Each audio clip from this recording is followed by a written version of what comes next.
Great. I think we're live. Welcome to day three of Investments Decoded, angel investment summit, which has been phenomenal for the last 2 days. And as we commence our final day of the summit, we have with us a very, very special person, one of the stalwarts of the ecosystem who has seen it all and done that, and is continuing his philanthropic and profitable initiatives to support the ecosystem in all of his capacities. Join me in welcoming Mr. Mohandas Pai, the chairman of Ardent Capital, for this wonderful keynote session. Over to you, sir, to take us by storm with all of your words. Thank you so much for your presence. Thank you very much. And folks, thank you very much for inviting me. I'm very happy to speak to you. This presentation is about identifying outliers. Over the last 10 years, we have invested heavily. We have set up 14 different funds. We have invested in them. And we have more than 300 startups which have been invested. We have had 5 or 6 unicorns, and we got maybe 10, 15 companies who could be potential unicorns. And from studying the unicorns and studying successful companies, here is what we think are important points for all investors to see. Next, please, Yash. Now, let us get data. There are 648 unicorns globally, and they have created $2.2 trillion of value. Now, these are a small figure. India has got 55, China is there, and United States is there as number 1. Now, why is India number 3 when India's GDP is only 3 trillion, Japan is 5.5, and Germany is about 3.7 odd, and there is UK and France and so-called developed countries, where we will explain to you why India has been so successful despite having very small amounts of capital coming in. But India is in the top 3, and India has seen a large number of unicorns. Next, please.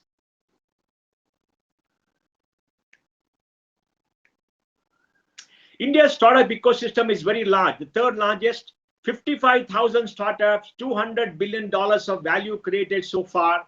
And we create about 5,000 startups every year. About 1,000 of them get funded. About 11 to 12,000 have been funded so far out of this 55,000.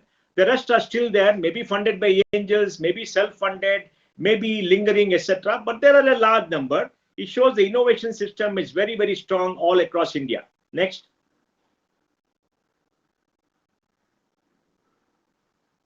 If you look at startup as a glance, startups got $70 billion of capital from 2014 to 20. We have many accelerators, institutional investors, etc. Bangalore saw 45% of the total deal flow. And last year, we got about $11.5 billion. Despite having COVID, despite the world being locked down, we still had many deals coming in. And I think this has been very good. But the sad news, folks, is many of you are not investing in startups. Out of $70 billion, only 10% is Indian capital. And that's very, very sad, because as a country, we don't want to be owned by foreign capital. We want Indian capital to be prevalent there. We've been working with government to give incentives, to do many things. Government is proactive, trying to do its bit. But I would urge all of you to look at putting 15-20% of your money, if you have a lot of money, into startups so that you could participate in this growth. Next.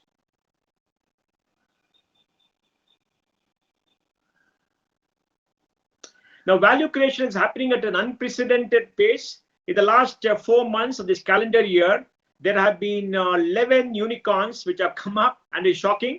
One of the reasons could be that Tiger raised $6.5 billion, and Tiger started investing and putting a lot of money and growing these unicorns. But the fact remains, many of them were there. They were looking out for capital. They were growing. And COVID demonstrated that the digital revolution has arrived. Out of 7.8 billion people on the planet, about 6 billion people have mobile connections, 5 billion people are on the internet, and about 4.5 billion are on social media. So the digital revolution has taken over, and the world has gone fully digital. And the biggest beneficiaries have been of digital startups. And that's why this calendar year, we've seen an upsurge of investment coming in, and we've seen 11 unicorns in 4 months. This is unbelievable for any country in the world, barring the United States. Next. So today we have 55 unicorns who created $144 billion of value.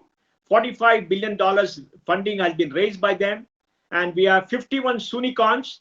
They have got raised 9.8 billion. These are the companies who we believe are potential unicorns in the next maybe 1 or 2 years.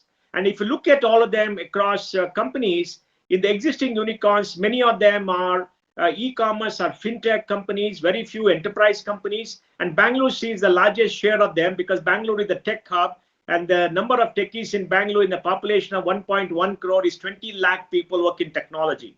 20 lakh people is the highest concentration of tech talent in the world. And even if you look at Sunicons, which you have identified, a very, very large number of them are fintechs. And again, Bangalore and Mumbai lead along with Delhi for these new age companies. Next.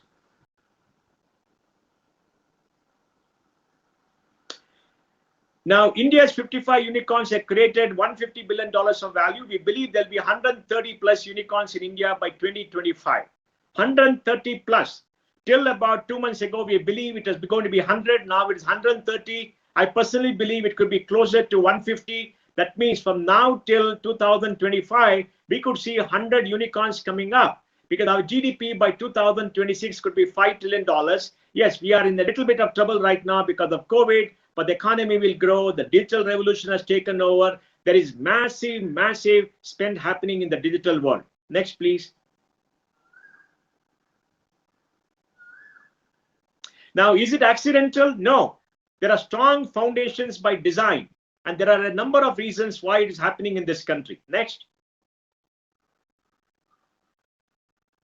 Levers of growth. It takes 7 years for an average unicorn, average company to grow to be a unicorn among all of them who have grown to be unicorns, and 9.9 average round of funding. Now, the averages could hide. Some could be 2 rounds, some could be 5 rounds, etc., and 120 billion raised. But this is not only up to $1 billion, this could be up to $15 billion, $20 billion.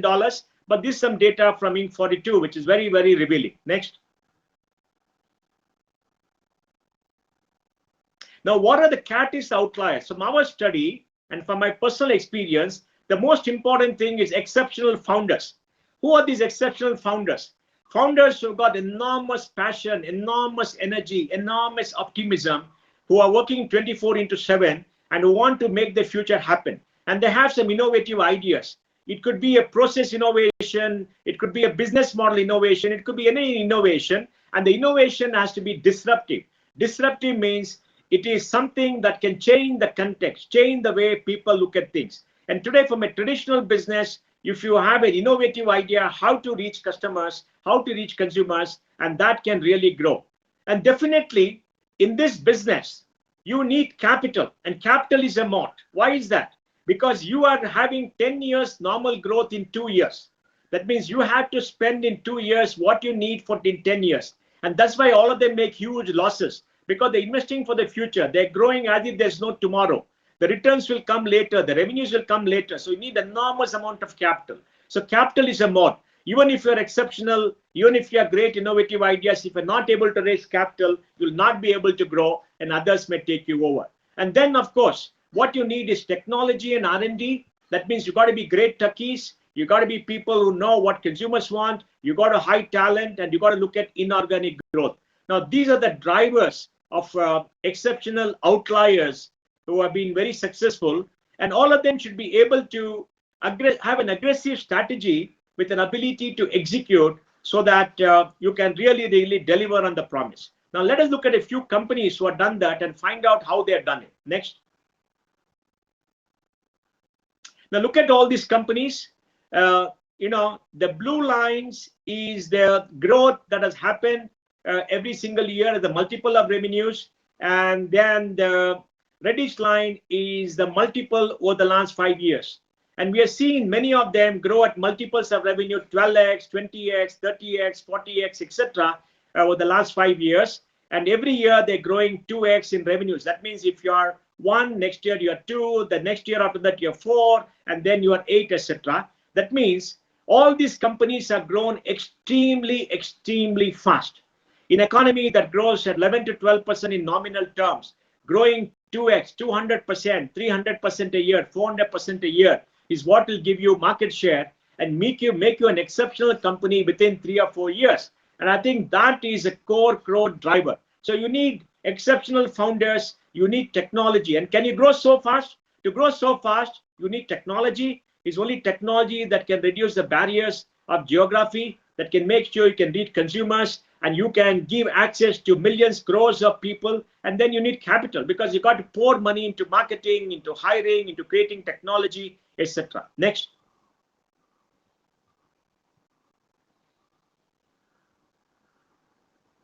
And inorganic growth, all of them have looked at inorganic growth. Why? Because you can't build the entire technology. You want to grab territory. You need technology. Look at Flipkart. Flipkart has made so many acquisitions. Freshworks has made so many acquisitions, big and small. Baiju is making acquisition. Why are acquisition required?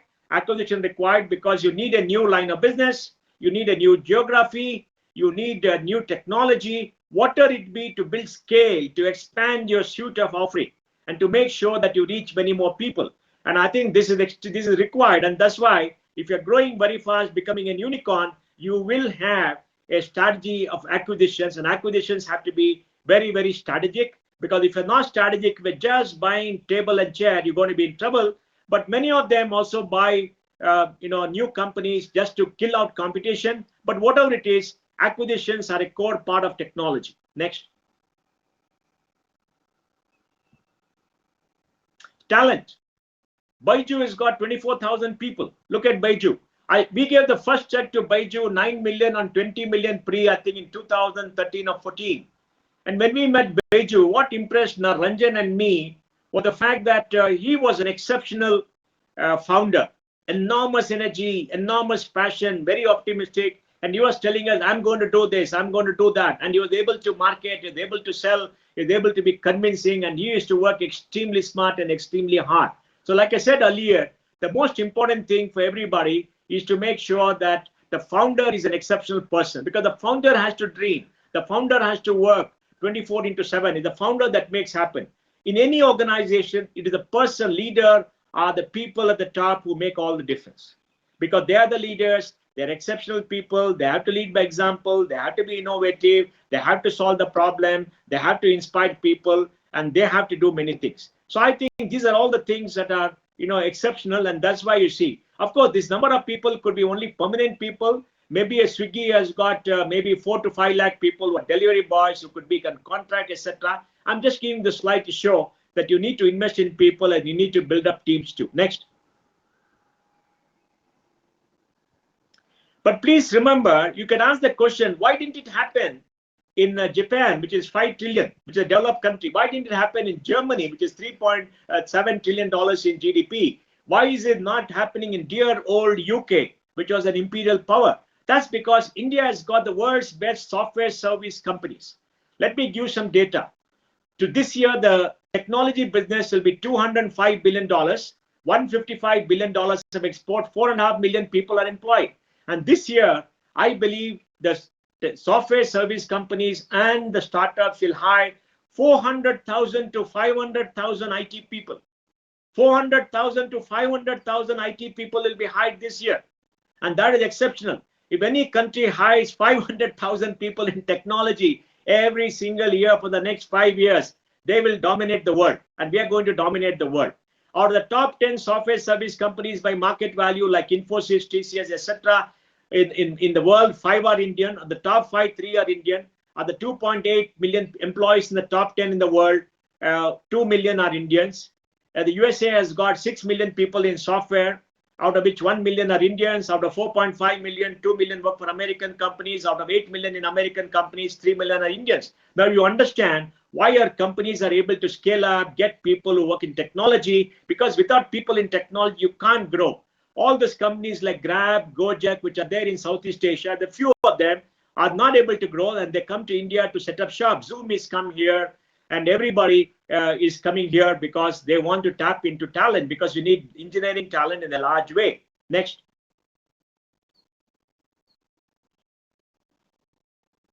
Now, aggressive capital raises. Baiju has gone up in valuation 392x. He has raised $2.7 billion. This could be more. I'm just telling you based on data that we have. And you're seeing credit go up 34.5x in maybe 2 or 3 years. They're $2 billion.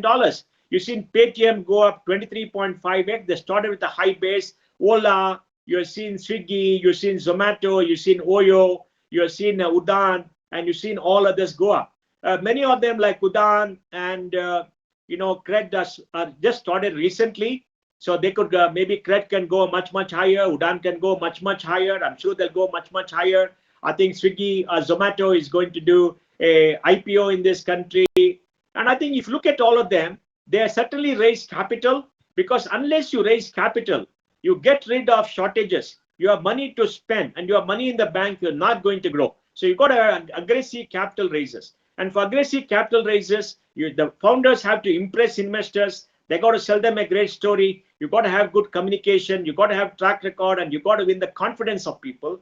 And I think that is very, very important for you to do. Next.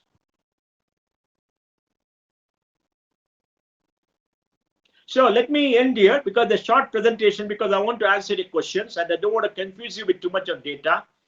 Who are the outliers and what are the categories of outliers? One, the exceptional founders. Well, if you're successful, you got to be exceptional, all right? If you're not successful, you're not exceptional. Can there be exceptional founders who have not been successful? Could be. But are they exceptional because they've not been successful? I don't want to answer the question. They should work on innovative ideas because the idea should catch on. It's the power of the idea that really, really works. And the idea has got to be powerful. Now, when they come and tell you the idea, you may think it's stupid. How can it work? But they made it work. So the idea is powerful. And to judge an idea is difficult. If you're an angel investor, when they come with ideas, even if it's far-fetched, be kind to them. But just look whether they are exceptional founders, they have the energy, they have the capacity to carry it off. That is the important thing. Now, they must leverage tech. They must have a very strong tech backbone because tech is going to be the differentiator and tech is going to create the different disruption. You can't build a physical model and disrupt in a short period of time. It has to be built in tech in the front, physical model at the back. For example, e-commerce is tech in the front. At the back, it is logistics, it is supply chain, it is storage, it is warehousing, etc. And ability to raise large quantum of capital. Will Flipkart be a Flipkart what it is today if they not raise all the capital? No. Will Baiju be a Baiju today if they not raise that kind of capital? No. And you got to raise the capital globally because we don't have enough capital in this country. So you should be able to attract global investors. You should be able to sell to them very well. And you got to sustainability build and maintain rapid growth. You can't grow and break up. You can't grow rapidly and just blow up. Because some other companies will grow rapidly, blow up because they're not able to manage the growth. To manage the growth, you got to put in processes, you got to hire people, you got to have a leadership team, you got to use technology, you got to train people. There are many, many things. It's not easy. At Infosys, we used to grow 100% a year for 3 years. We've seen it happen. We are able to hire people. We built up the world's largest training center in Mysore, which could train 35,000 software engineers a year. In 5 years, when I was the HR director, I hired 200,000 people and trained 250,000 people. We used to spend maybe $500 million a year training people, all right?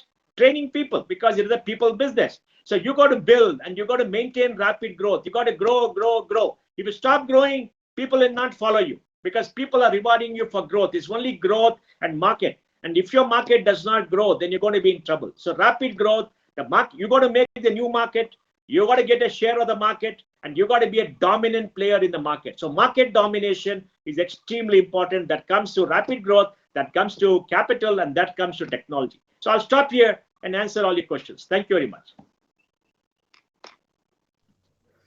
Thank you so much, Mr. Mohandas Pai. I think I can hear the virtual applause that everybody has for you. This was spectacular to hear. And coming from there itself, since we're on the topic of outliers, I think one of the most prominent questions that everybody would want to know an answer from you is that what is it that you are looking forward to? You spoke about exceptional people, you spoke about technology, you spoke about rapid growth. But when you are looking to invest in a founder, in a team, in a startup, what are the factors that go into your consideration before making that choice? I think that would be great to understand from the investor perspective as well as from the founder perspective as well.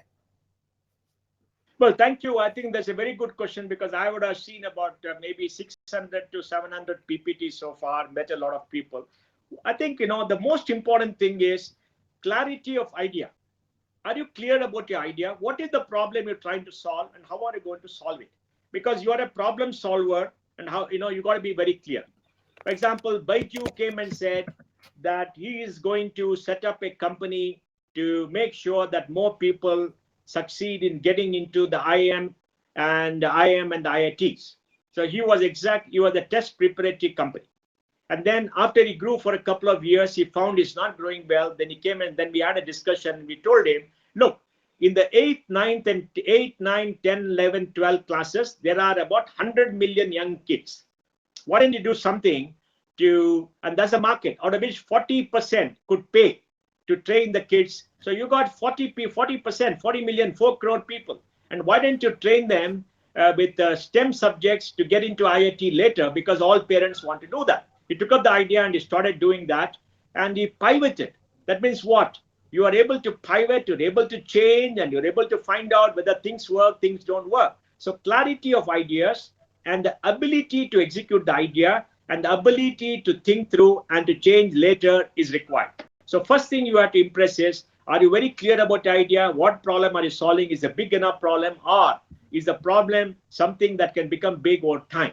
The second thing is your passion, your energy, your body language. Now, I know many people say that, look, aggression, you can be aggressive in talk, but not aggressive in action. Aggressive in talk, but not aggressive in action, right? But the way you talk, the way you convince people, the passion that you have, and the energy that you have, it should be infectious. And that's very important, because remember, when you meet a founder, essentially you are taking a call on the founder. It's a PPT. For example, Licious came to us. Licious is now raising $150 million, is the news. Licious came to us with an idea that we're going to set up a company to give you gourmet food delivered at home with high quality. Nobody had done it before. They just came. There were two of them, Vivek and Abhay. Now, the energy, and when they first came to me, I told him, it's not going to work. Come back and show me your plan again, work it out, because they had an idea. They actually came back 1 week later and said, he thought about it, this is what we're going to do. So we gave the first check of 50 lakh rupees. Okay. And what did we give? It is a PPT just on confidence. They executed, we worked with them, we did everything, and they pulled it off. Now they are one of the largest company in this country, and they're going to be one of the largest in the world very soon. And I think if you look at that, so the idea, clarity of idea, the energy that you have, and the passion and the ability to convince, because that's the first time that you meet. Because if you're an angel investor, it's a leap of faith. And I think it's extremely important for you to believe in them, and they should be able to convince you. That's phenomenal to hear. I think all of the pointers in terms of the clarity of idea, the importance of execution, and the passion are, I think, very, very well noted by everybody in the audience. Furthermore, we have a very relevant question in the questions tab by Sivaraman. And he asks, since you've seen, sir, the last 2 decades of how the ecosystem has played out, apart from technology, if we dive deeper, what are some of the deeper sectors, according to you, that are going to make the largest impact and take the country forward for the next 2 decades, if you may?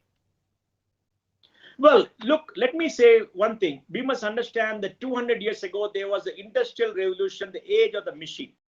It was a disruption because till then, societies depend upon human labor or animal labor. Suddenly, there were machines. And the machines could do the work of 10 men, maybe 20 animals, etc., right? And that led to huge production, lower cost, distribution, creating a supply chain, etc. And today, what is happening?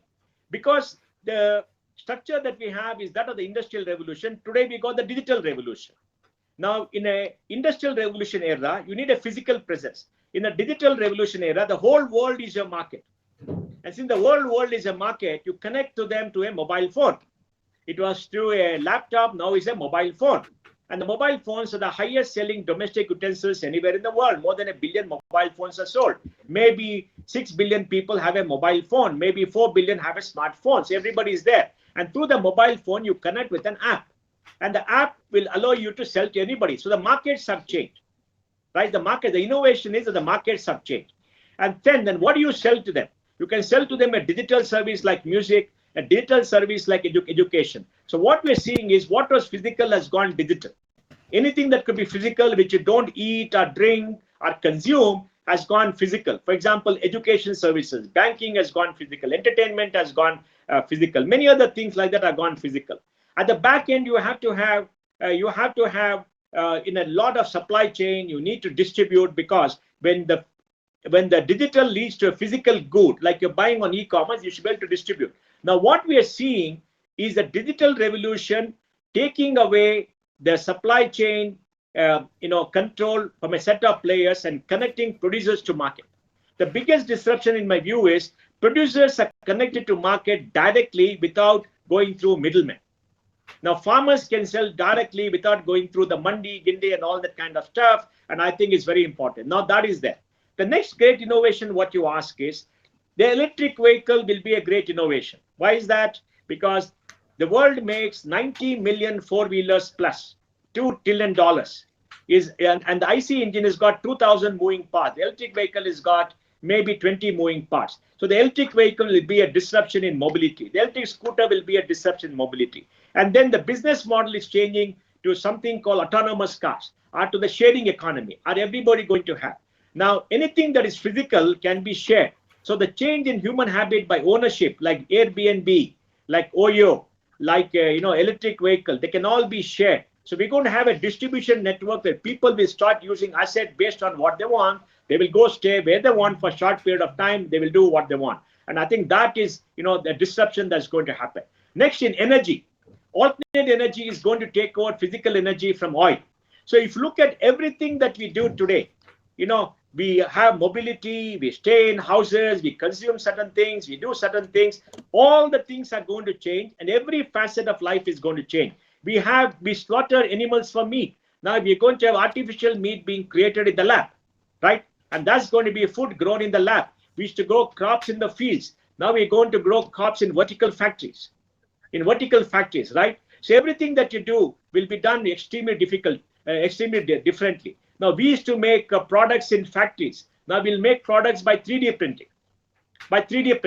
Now we used to make drugs by creating chemical combinations of molecules, right? And now we are going to have drugs given by DNA. So you're going to take DNA and you're going to check up what can help you and create a bespoke medicine to meet your personal needs. So now everything that you consume, everything that you do will be done extremely differently, because the technology and the capacity of technology is able to do that. And that means the cost of technology has come down. There's unlimited capacity in the cloud, and all the levers that are inhibitors in the earlier era are all coming down. On top of that, you have artificial intelligence, you have robotics coming. So many of the things that we could not do can be done much easily.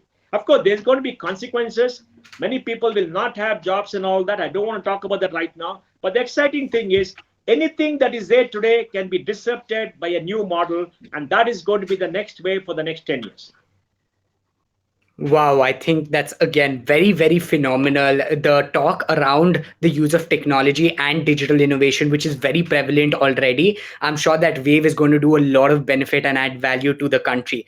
Thank you so much for that. I think with that, it's time for the last question. We wish we could hear more from you, because I'm sure the audience is having a lot of fun. I certainly am. But for the last question, Mr. Mohandas Pai, I think this is a personal curiosity question myself as well. You've seen and built great institutions for the last 2 decades, and you continue to help entrepreneurs thrive in the country. What is that secret that keeps you going day in, day out? What about the ecosystem is so fascinating for you that your youth does not seem to die, and you keep coming and helping all of us youngsters in the best capacity possible? I think that would be a great way to end what has been a wonderful session. Well, for me, my personal motivation is I love my country. I want my country to be successful. I want every young person in this country to have all the necessities of life and to realize their dream. I want a country where everybody can do well. I want a country where there is no want, there is no suffering, and everybody can be successful. I want a country with great infrastructure. I want a country with great technology. And to me, that can only happen through entrepreneurship. Now we help build companies like Infosys in the earlier generation. Now with this generation, it's all about young entrepreneurship. So every day I work, I'm energetic, I'm passionate, because I see growth, I see innovation, I see young people, playing out their dreams. So I'm a patriot, I'm nationalist, I love my country, I want my country to do well, and that is what motivates me, because for my country to do well, entrepreneurship is the answer, technology is the answer, innovation is the answer, and developing this ecosystem where all young people can realize their dream is the answer. And if it does well, my country will be very powerful, will very grow, and all my fellow Indians will be able to do much better in their life. That is my motivation. Wow, I think that is an amazing, amazing answer. I think it completely shows for you to take your Sunday off and spend time with us youngsters, all of us in the audience as well, is a great, great honor for all of us. The love for the country and the love for entrepreneurship is definitely very evident. On behalf of Knowledge Capital, I would like to thank you for this amazing opportunity that you have given to us. It has been a pleasure listening to you, and we loved this session. Thank you so much, Thanks, Mr. Yuvraj. Mohandas Pai. Thank you, Yuvraj. Thank you very much. Thank you, folks. Great talking to all of you. Thank you, Yash.